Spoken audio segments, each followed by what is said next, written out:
Hi everyone, welcome to Chapter 3. This week we are going to be talking about biology and behavior. We will be talking about nature and nurture, behavior genetics, brain development, and the body, focusing on physical growth and development. This lecture is going to be a bit longer than usual.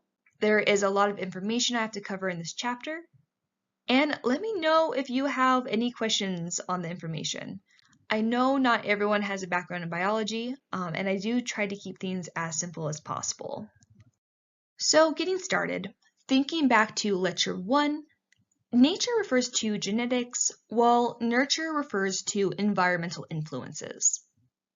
Looking at nature specifically, every living thing has a genome, which is a complete set of genes, which are made of DNA and are carriers of genetic information. Humans have about 20,000 genes, and we share DNA with most other living things. And what's really interesting is that only about 1% of our genes make up our genome. Everything else was once considered to be junk DNA, which we used to think was not important. But instead, it actually helps to regulate the activity of protein-coding genes. What our genes code for is our genotype. These genes are inherited from our parents. The observed expression of genetic material, what you physically see, whether that be eye color, hair color, or a specific behavior, is your phenotype. For example, say you have a gene that is lowercase bb, and that codes for blue eyes. The gene bb is the genotype, and blue eyes is the phenotype. We make this distinction here for a couple of reasons. One, sometimes different genes code for the same thing. With brown eyes, you could have a gene that is BB with one capital and one lowercase b, or two uppercase b's. Either way, you get that phenotype of brown eyes. We also make a distinction between them because sometimes the phenotype doesn't match the genotype. And that could be due to different things like the environment, which we'll talk about later. Development is a combined function of genetic and environmental factors. And there are 5 relations that are fundamental to development. One is parents' genetic contribution to children's genotypes. 2 is the contribution of children's genotypes to their own phenotype. 3 is the contribution of children's environment to their phenotypes. 4 is the influence of children's phenotypes on their environments. And 5 is the influence of children's environments on their genotypes. And the figure on the slide kind of shows how this works, but we will break it down further on the next few slides. Looking at the relation between the parent's genotype and the child's genotype, we know that children get their genotype from inheritance. Remember how we talked about gametes in Chapter 2 and how they only have half of the genetic material needed? Because when they come together, they create a full set. I know we talked a little bit about this already, but chromosomes are molecules of DNA that transmit genetic information. And DNA refers to molecules that carry all the biochemical instructions involved in forming an organism and its functions. Genes specifically refer to sections of chromosomes that are the basic units of heredity in all living things. Again, these all create the genotype to therefore produce the phenotype. Going further into the parent's genotype and child's genotype, what makes us so diverse? Yes, we get half of our genetic material from each parent, which makes us different. But even then, we can still be so different from our siblings, who have half of our parents' genetic information as well. One of the reasons this happens is random assortment of chromosomes in egg and sperm formation. Remember, when gametes are produced through meiosis, they get one chromosome from each of the 23 pairs. And it's completely random which genes they will get. It's like writing down a ton of genes on a piece of paper, shuffling them up, and then picking some from two different groups until you get the amount you need. And this makes the possibility of getting the same exact set of genes between siblings almost impossible. Unless you are an identical twin, in which case you have all of the same genes. There is also crossing over, which is a process by which sections of DNA switch from one chromosome to another, which promotes variability. Basically, when gametes divide, sometimes they swap sections of DNA. And as a result, some of the chromosomes that parents pass on to their children are constituted differently from their own. There are also mutations, where there is a change in a section of DNA. Mutations kind of have this negative connotation to them, but they are super common. Basically, DNA needs to be transcribed where it is written down and translated, where the body has to make sense of this information. And it's common for errors to happen in this process. Lost in translation, if you will. It's likely that we all have mutations. We just don't know about them because they didn't cause any significant changes. Every once in a while, though, there will be a change that we can see. And lastly, sex chromosomes can influence how someone looks. Generally, we say that if someone has two X chromosomes, they are female, and if they have an X and a Y, they are male. If they have a combination of these, they are intersex. And it's important to remember here that this is only talking about sex and not the construct of gender. Also, this is just one piece of biological sex, and it does get more complicated than just chromosomes. Now we're going to move into how a child's genotype affects their phenotype. Again, the phenotype is what you see. Typically, we talk about phenotypes in terms of eye color or hair color.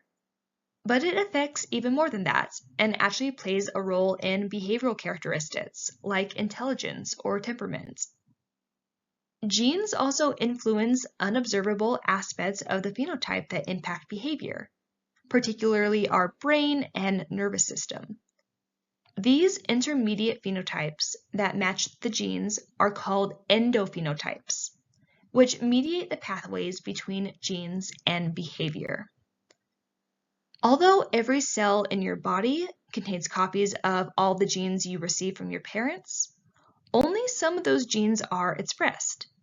At any given time in any cell, some genes are active or turned on, while others are not. And regulator genes are in charge of this, turning these genes on or off. Your book gives the example that while some genes are hard at work in brain cells, the same genes are totally at rest in toenail cells. These regulator genes control other genes in a way that makes sense for the body. Looking more at the child's genotype on the phenotype, we see that gene expression and dominance patterns vary by alleles, which are one of two versions of a gene, which are found on a specific area of a chromosome. Say we are looking at part of a chromosome that is responsible for eye color. And for simplicity's sake, we'll say you have two choices here. You can have brown eyes or blue eyes. Brown eyes is considered to be a dominant allele, and blue is considered to be recessive. Meaning that if one parent has brown eyes and the other parent has blue eyes, as long as that brown eye gene is in there, the child will likely have brown eyes. But that doesn't mean that the blue allele isn't still passed down. It's just not expressed. So looking at the figure, let's say both parents have brown eyes, but still carry the blue eye gene. In this case, the uppercase B represents brown and the lowercase b represents blue. You can see that it is most likely that the child will have brown eyes, given that only one uppercase B needs to be there. But it's not impossible for the child to have blue eyes. What needs to happen is that random selection of gametes pick up the blue eye gene from each parent. Because blue eyes are recessive, there needs to be two in a pair for it to be expressed. And whatever combination that happens is due to chance. There is more precise terminology to use when we talk about whether an allele is the same or different from another. If an allele is the same, we would say that it is homozygous.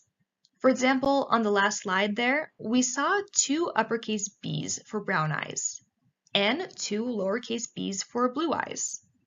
Those are both homozygous pairs. When alleles are different, they are heterozygous. This would be like the uppercase and lowercase b's together, where one codes for brown and the other blue. Lastly, with alleles, there is polygenic inheritance. Up until this point, we've talked about eye color as if there are only two options, brown and blue. But what about green eyes, or gray or hazel? Eye color and other phenotypic responses are more complex than any given example that will be in this class. A lot of genes are needed to code for something. Not only are there other genes for other colors, but there are multiple genes just for one color too. It's not just a simple uppercase or lowercase b that determines brown eyes. It's a lot of genes put together. Moving into how the child's environment plays a role in their phenotype. We've talked a little in class about how the environment can turn genes on or off. And when a genotype has continuous interaction with the environment, it might end up developing different in different environments. For example, there's a gene called the MAOA gene, which is associated with aggression. And we see that when this gene is present and it is paired with maltreatment of a child, the child is extremely likely to develop antisocial behavior, more so than just having the gene or experiencing the maltreatment alone. We also have to look at parental contributions to the child's environment. For one, there are gene-environment correlations. An example of this could be reading difficulties the parent has themselves, like dyslexia, which is highly inheritable. So not only is the parent likely to pass down this gene, but if the parent themselves has difficulty reading, they are less likely to provide a reading-oriented environment for their child as well, producing this double whammy when it comes to reading abilities in their child. There are also non-transmitted parental alleles. Maybe two parents have a gene. For the sake of example, say the parents have the gene for patience, but then say the child got the impatient gene. That child might be genetically disposed to impatience, but the patient environment created by the parents may lessen the effect of it. Of course, this is overly simplified, but the parents can create an environment which their child needs to adapt to, regardless of the genetics they inherited. Moving into the child's phenotype and their environment. Children are active creators of their environments. For one, they evoke certain kinds of responses from others. For example, say you have two siblings. One is outgoing and willing to talk to everyone, while the other is shy and avoids contact with strangers. The outgoing child is more likely to create an environment filled with people talking to them, while the other child will have limited contact with others. So despite living in the same home, these children created very different environments for themselves based on how they behave. Children also select surroundings and experiences that match their interests, talents, and personality characteristics. Returning to the example of reading, children who enjoy books will read more than children who dislike it. The more they read, the more skilled they become, leading them to choose more challenging books, which in turn leads them to acquire an advanced vocabulary, improve their language comprehension, and enhance their general knowledge base, which could lead to things like greater success in school. So how they choose to behave affects both their environment and their future. So the child's environment can have an effect on their genotype too. It's true that the structure of DNA remains fixed in place, mutations aside. but certain mechanisms can alter how our genes function in what's called epigenetics. Genes can be turned on or off by the environment, whether it be for short or long periods of time. And sometimes after the change, they can then be passed down to children as well. Let's use the example of obesity.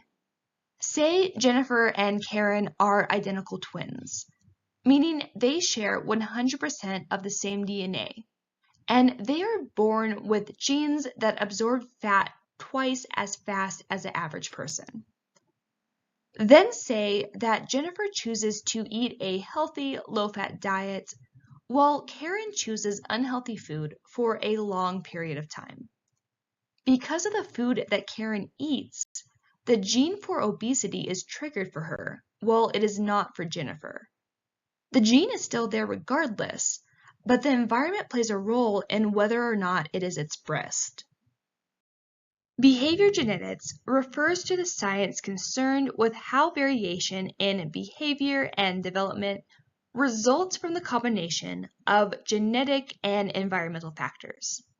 So, just like we've been talking about, your genes will give you a template to make you who you are, but the environment will carry you the rest of the way. And when something is a mixture of both genes and environment, we say that those traits are multifactorial. Again, this is a diagram of the same old reading example. Parents give their genes to their child, but their own reading ability is going to influence how much they read to them, creating an environmental effect as well, making reading ability a multifactorial trait. So, how do we study behavior genetics? We can't just recruit children for a study and say half of you aren't allowed to read. That would be extremely unethical. Instead, we could start off with something like a family study, where we try to determine whether phenotypic traits are correlated with the degree to which people are genetically related. You have red hair, your kid has red hair, it's probably because you're related. Remember, correlations are a good first step into research. The correlations are then compared to see if they are 1, higher for more closely related individuals than for less closely related people, and 2, if they're higher for individuals who share the same environment than for individuals who do not. Then there are twin studies where we compare identical twins who share all of their DNA to fraternal twins who share the same amount of DNA as other siblings. Using twins, we can control for when they were born and the environment they grew up in with the equal environments assumption, which is what it sounds like. We assume their environments growing up were pretty much the same. If you remember from Chapter 1, there is the cohort effect, where even siblings born a year or two apart may have incredibly different experiences due to the environment. You wouldn't want to assume that kids born both pre and post-COVID would have identical experiences. Through twin studies, we can control for this effect. If the correlation between identical twins on a given trait or behavior is substantially higher than that between fraternal twins, it is assumed that genetic factors are responsible for the difference.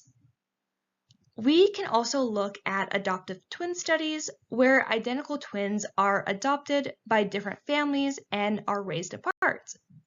That way, we can compare genetic behavior to that which was shaped by the environment. If the same traits show up in different environments, it's likely due to genetics. This is very similar to other adoption studies that look at whether adopted children's behavior is more related to their birth parents or adoptive parents. If they are more similar to their birth parents, we know it's genetic. And if it's more similar to adoptive parents, we assume it's more due to the environment. We've talked about heritability quite a bit at this point, but what are we really talking about here? The textbook definition is a statistical estimate of how much of the measured variance on a phenotypic trait among individuals in a given population is attributable to genetic differences among those individuals. Basically, how much of what we see is passed down through genetics. But there is a misunderstanding here with heredity. People tend to think that heritability applies to individuals when really we are talking about it within a population. For example, we see that the heritability of intelligence is about 50%. But that doesn't mean that 50% of your intelligence comes from your parents and 50% comes from your environment. Instead, this means that, for the population studied, roughly 50% of the variation in IQ scores is due to genetic differences among the members of the population. Heritability is also affected by developmental factors. Your book uses the example of height.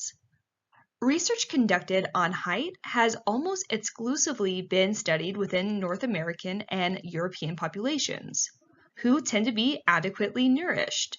According to this, heritability of height is around 90%. But what if some segment of this population had experienced a severe famine during childhood, while the rest remain well fed? The heritability estimate would not remain 90%, because the variability due to environmental factors, poor nutrition, would increase. Therefore, the variability that could be attributed to genetic factors would decrease. I know this is a lot of stats, and unless you've taken a stats course, this might be difficult to make sense of. Just know that for quizzes and exams, that heritability is a population estimate. It's not an individual estimate.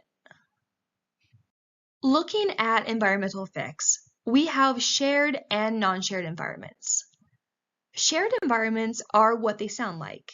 It's being in the same environment as someone else. This might be siblings growing up in the same family, or a group of children that are in the same class. A non-shared environment is something that is unique to the individual. This could be something like birth order, where the experience of the oldest child is different than that of the youngest, even though they grow up in the same household. And like we talked about earlier, siblings can have very different environments outside of the household as well, which we call outside family factors, and are based on things like personality, peer groups, or even being bullied. Now we're going to move into the second part of the lecture and talk about structures of the brain. Our brain is made out of specialized cells called neurons, and neurons have three major parts. There is a cell body, which contains basic biological material, and it keeps the neuron functioning. There are dendrites, which are neural fibers that receive input from other cells and send it towards the cell body in an electrical impulse. The dendrites are where information gets picked up. Then there is the axon, which are neural fibers that conduct electrical signals away from the cell body to connections with other neurons. This is where the neuron sends out the information. Neurons communicate through synapses, which are these microscopic junctions between the axon terminal, which is the branchy part at the end of the neuron, and the dendritic branches of another neuron. Synapses are not a part of the neuron itself, but rather the mode of communication for neurons. There are also glial cells within the brain. These are not neurons, but provide critical supportive functions to neurons. One of their jobs is to form the myelin sheath around the axon. The myelin sheath is this fatty substance that acts as insulation for the neuron, so it can send out a message faster and more efficiently. About 80% of the brain is made up of the cortex, which is divided into 4 lobes, which you can see on the picture here. Starting in the back of the brain, that orange area is the occipital lobe, which processes visual information. Because of this lobe, we can not only see, but make sense of what we have saw. Then there is temporal lobe in yellow, which is associated with memory, emotions, and auditory processing. There is the parietal lobe in green, which is responsible for spatial processing, which is the ability to tell where objects are in space. And then there is a frontal lobe, which helps with organizing and planning. The lobes don't typically work all by themselves. Instead, they work together through association areas, which lie between major sensory and motor areas and process and integrate information together. So how does a brain develop in children? Well, the frontal cortex assists in planning, self-control, and self-regulation. And as you can imagine from these traits, it's very immature in the newborn. These are traits that have to be taught over time. And this part of the brain isn't finished developing until your mid-20s. The auditory cortex in the temporal lobe is actually quite good at birth. Listening develops while in the womb, so once they're out, they have some experience or synapses built already. And then the visual cortex is the least mature sense at birth, likely because the fetus has little to see while in the womb. That is something they can't learn to do until they are born. When we look at the brain from the top, we see that it is split into two sections or hemispheres. The line down the middle is called the corpus callosum and is this dense tract of nerve fibers that allows the two sides to communicate.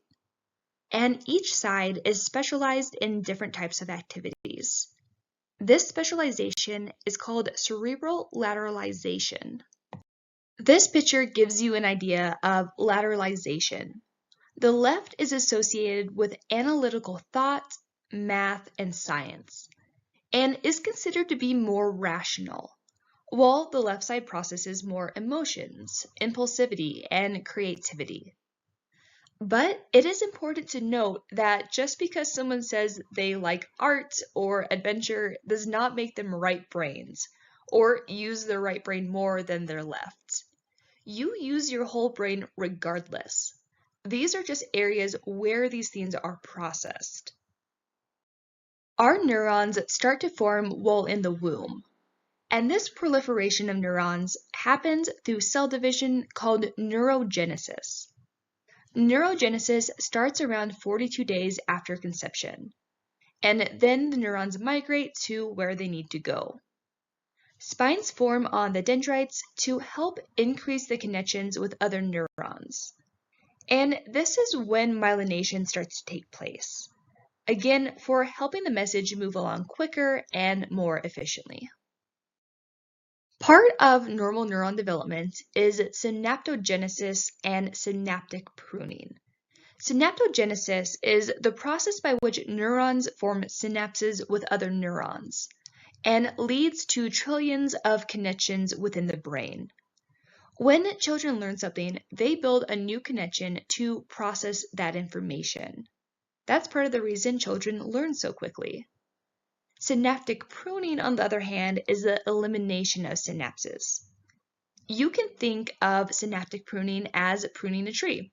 You remove the unneeded branches so the ones you want become strengthened. Similarly, the connections that are not being used get pruned away so more energy can be focused on the more important things. And because of this, we say that synapses have this use it or lose it system. So over the course of your life, your brain will prune away connections and become more efficient. Again, synaptogenesis, adding synapses, pruning, taking them away. Plasticity refers to the brain's ability to be modeled or changed by experience. And there are different kinds of plasticity. Experience expectant plasticity refers to the general human experience in shaping brain development. Every species, including humans, evolved within a specific environmental niche, with a predictable set of experiences available to all members of that species. For example, all fish experience swimming due to living in water, and all people learn how to walk from being born on land. The experiences a species have shape their brain development. If the brain can expect to see things or hear things or what have you, the brain can then fine-tune its circuitry, hence it being experience expectant. The plus side of this is that there are less genes that are needed to be dedicated to normal development. However, the negative side is vulnerability.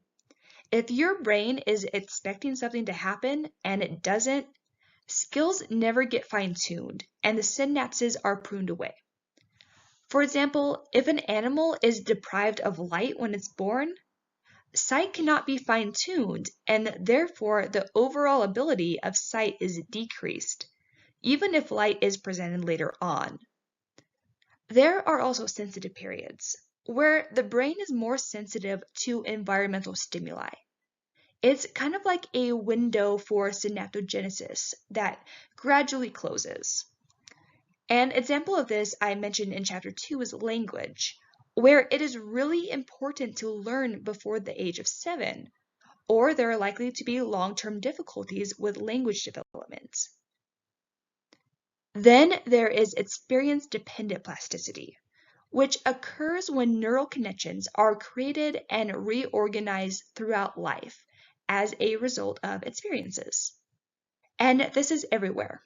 You learn one language over another because you have more experience being around it. You learn what kind of people you want to be friends with from the experiences you have with different people. Again, these are things we learn through our environments. Plasticity can also help with brain damage and recovery, depending on the time in someone's life when it happens. If it happens early in life, the brain can rewire itself pretty well because it's currently in a stage focused on synaptogenesis, as opposed to later once neurons have been pruned away. If the brain is young and already building new neurons, these neurons can then be specialized in whatever function that harm was caused to, therefore helping to fix the damage. However, it does also depend on the extent of damage. If it's a really major accident, some rewiring may happen, but it might not be perfect. It also depends on the kind of damage. Something like a traumatic brain injury would be easier for a young brain to fix through rewiring, as opposed to drug use, which can have pretty serious and lasting effects in children. And while young brains can handle injury better than adults, the worst time to suffer brain damage is very early, actually during prenatal development, where synaptogenesis hasn't happened to a large extent yet. The basic neurons are still being built. And when this happens, we do see that it can contribute to different disorders. There's some association with autism as well as schizophrenia, but know that that isn't the sole cause of either of these. Okay, focusing on physical health for the rest of the lecture. Looking at growth and maturation, we see a lot of variability. Some kids are tall, some are short, and it also varies by sex. However, we do see a secular trend, which is a change in physical development over multiple generations with height. And we see that particularly with Western children, where they have gotten taller over the years. The figure on the slide shows an increase in height for boys and girls from age 7 to 15 between the years 1993 to 2016. Infants do have a sense of taste as soon as they are born and will react differently to different types of flavors. For example, we seem to get a positive response from sweet and umami, which is kind of like the flavor of meat or savoriness. We see that they don't really like bitter and have a mixed reaction to sour as well as a little reaction to salty. Salty actually shows up after a few months of being born. And these strong responses to sweet and bitter give us information into human adaptation, as things that were good for us in our evolutionary past were more likely to be sweet, like fruit, while things that were not good for us to ingest tended to be bitter. This also relates to food neophobia, where children are unwilling to eat unfamiliar foods. To the child themselves, they might just be afraid that the new food will taste bad. But if things that tasted bad in the past were risky to consume, it made sense that they would eat what we know is good and safe. It's also important to talk about obesity. Obesity is typically measured by BMI, which is a ratio of weight to height. There have been a lot of questions about BMI as a measure lately, especially on social media platforms, because like a lot of measures, it's not perfect. It's possible for someone like a bodybuilder who is really muscular with a very low fat content to still be considered overweight due to that weight-height ratio. Because of outliers like this, we tend to say that BMI is one measure of health. A lot of labs are also including percentage of body fat and waist circumference to help give a more overall view. The other argument is that there is a growing trend of BMI, where based on our cutoffs for overweight and obesity, the percentage of obese individuals is growing. And that is true, including for children, although it seems to have stabilized a little bit in the last few years. This is a table from the CDC that shows the growing obesity rate for children ages 2 through 19 from the years 1963 to 2018. And because of this trend, people sometimes wonder why we don't just adapt our measure of BMI to fit. The problem with this is that the current definition of obesity is predictive of negative health outcomes, where there's not just an association here, but we can actually predict outcomes based on the current criteria. And research shows that obese individuals are at a higher risk for things like high blood pressure, high cholesterol, type 2 diabetes, coronary heart disease, stroke, and even premature death. So even if we adapt the criteria for obesity to somehow fit the population today, that doesn't reduce the high possibility of these outcomes. While there is some evidence that suggests a genetic component to childhood obesity, obesity is polygenic, meaning no single gene is predictive. Looking at the nurture component to it, we do see that it is influenced by a number of things, like a lack of school physical education programs and lunch menu options that serve highly palatable foods, ones that are high in sugar, fat, and salt. Basically, options that taste really good and that kids want to keep eating. There is also the role of screen time, such that more time spent on the couch typically means less time for physical activity. Also, unhealthy foods tend to be more available than healthy foods. When you go to a fast food restaurant, salads are typically more pricey than burgers. Pair that with food deserts where fresh produce isn't always available. Or consider having low income, where this is what's available and what you can afford, especially since fast food restaurants tend to be what is in walking distance and what you can afford. Combine that with not having a car to go somewhere else, and this is what you can get to, it made sense that this is what you eat. My lab is also really interested in the role of insulin, where when you eat, you get a spike in insulin, which your body needs. When your insulin is high, you don't burn fats. When your insulin levels are kept high, not only is that keeping you from burning off extra calories, but you can also start to be insulin resistant, where you end up wanting even more food, making the cycle worse. So if the question is whether obesity is caused by nature or nurture, the answer is both, but we have to be careful. When we examine obesity in kids, we typically see that the parents are obese too. And that might be part of genetics, right? But we also know that obese parents tend to also eat highly palatable foods that they serve to their children as well. And they are less likely to exercise regularly, which leads their kids to not exercise regularly either. So the role of parents can be both genetic and environmental. So what do we do about childhood obesity? We might be able to make some changes with increased school awareness. Maybe we could implement some obesity prevention programs. But really, the main thing is increasing full family activity.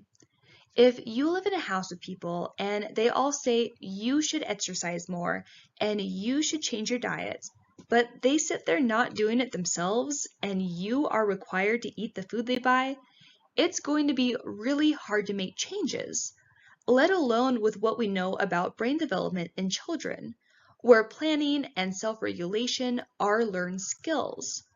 So if we want our kids to eat well and exercise, the parents need to be involved with it.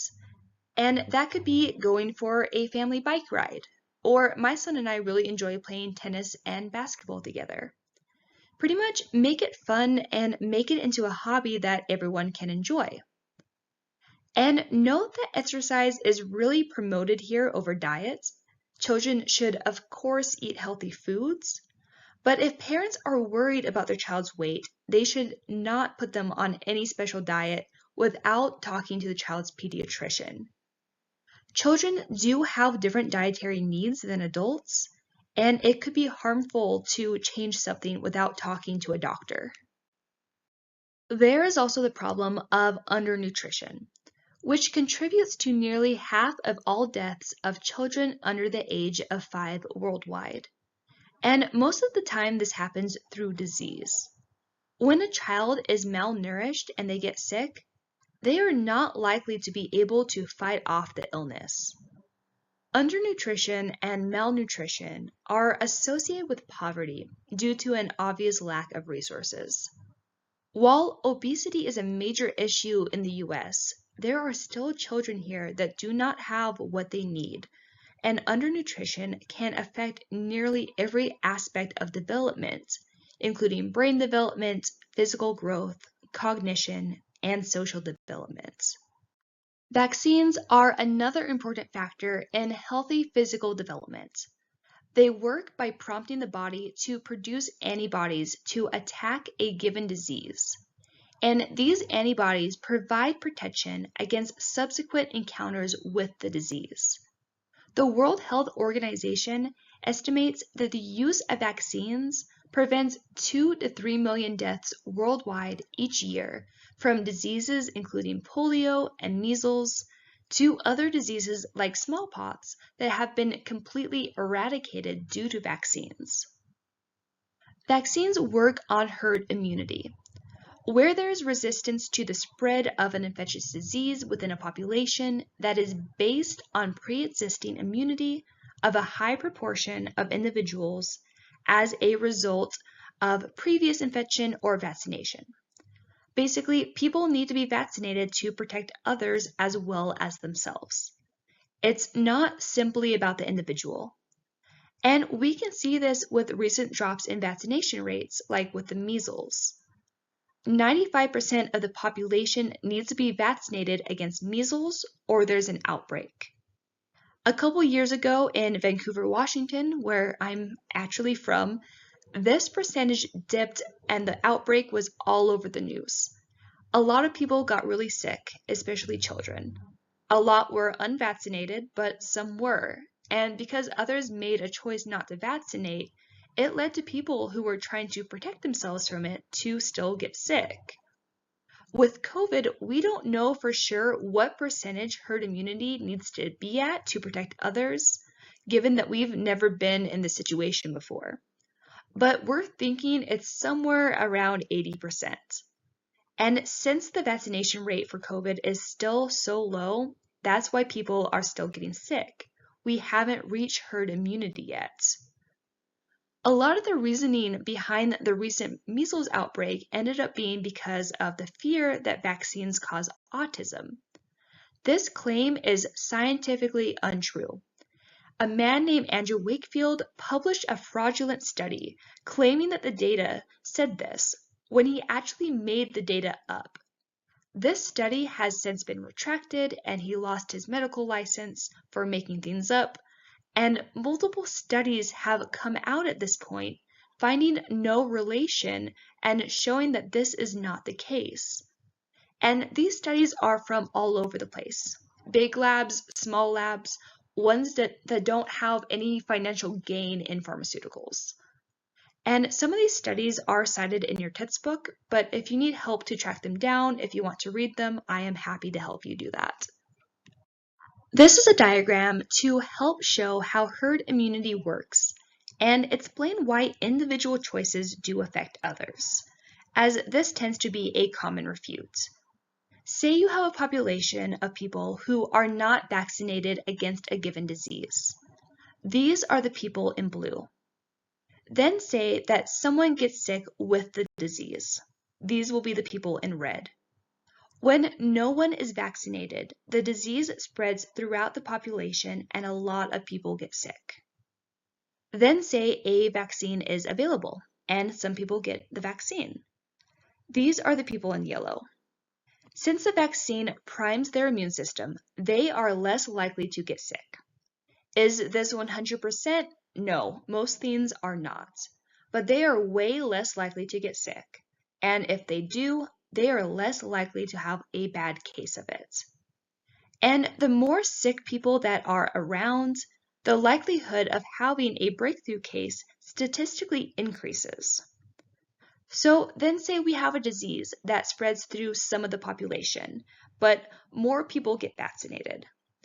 When most of the population is vaccinated, we say that the spread of disease is constrained.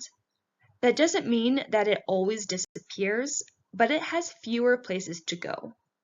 And note that there are still unvaccinated people within the population. This tends to be people who cannot get the vaccine due to age, whether that be too young or too old, or having a serious medical reason.